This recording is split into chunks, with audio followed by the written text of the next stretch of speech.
tragic story, that. Well, I wrote it myself.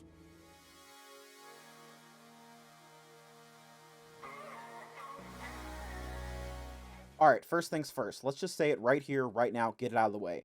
If you're thinking about buying Cyberpunk 2077, the answer is yes. If you already own it and you're thinking about Phantom Liberty, the answer is do it now.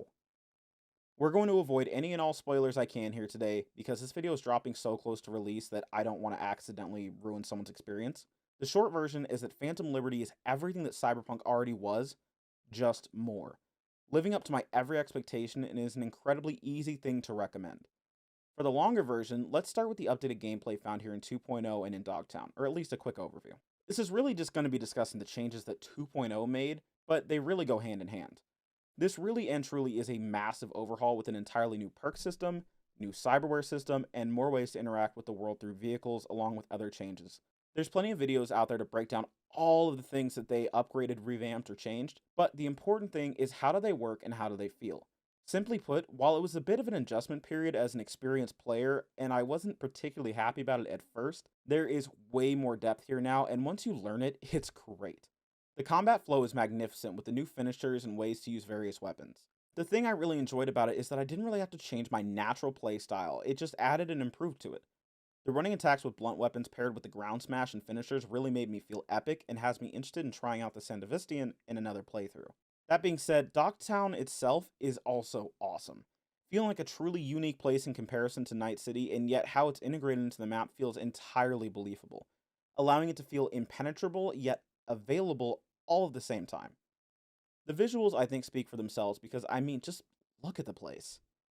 Of all the things that Cyberpunk got wrong in the beginning, the fact that they created a visual masterpiece was never in question.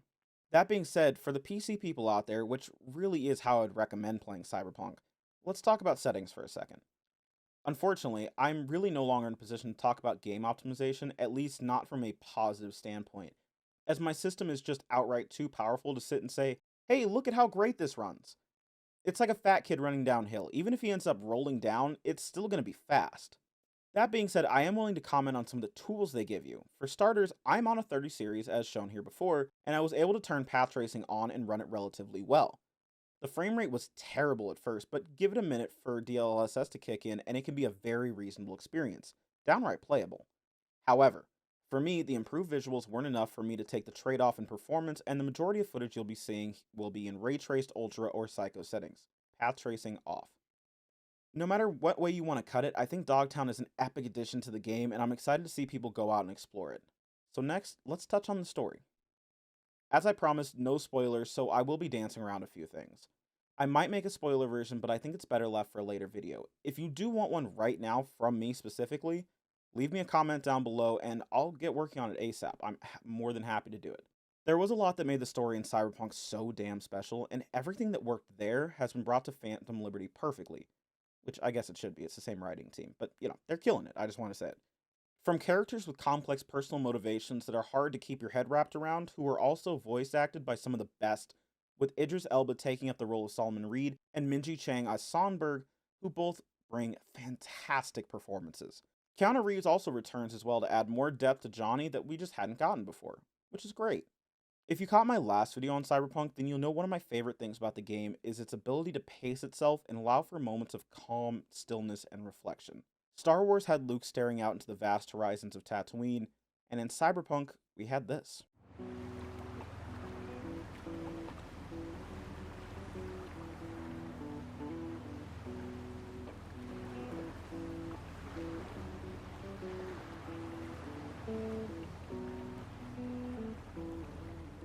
In Phantom Liberty, we have our own version, but I'll keep it off your screen so you can experience it yourself.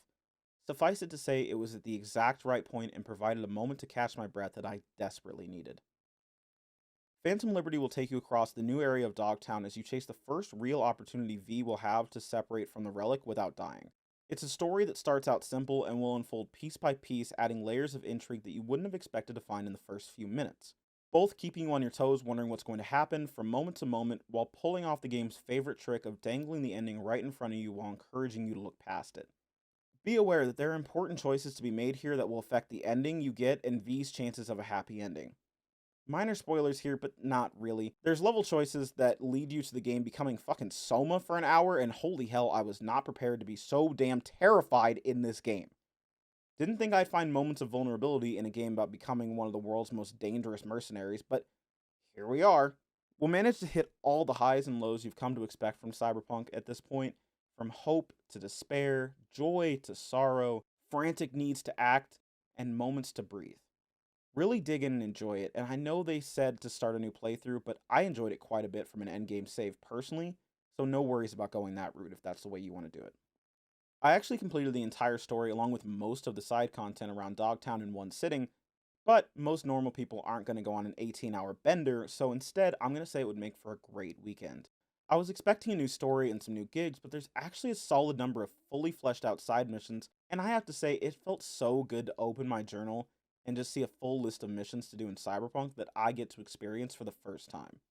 The problem really becomes that to discuss the story and all the things that make it great, I would really have to spoil at least sections of it, but for now, I'm willing to leave you with this.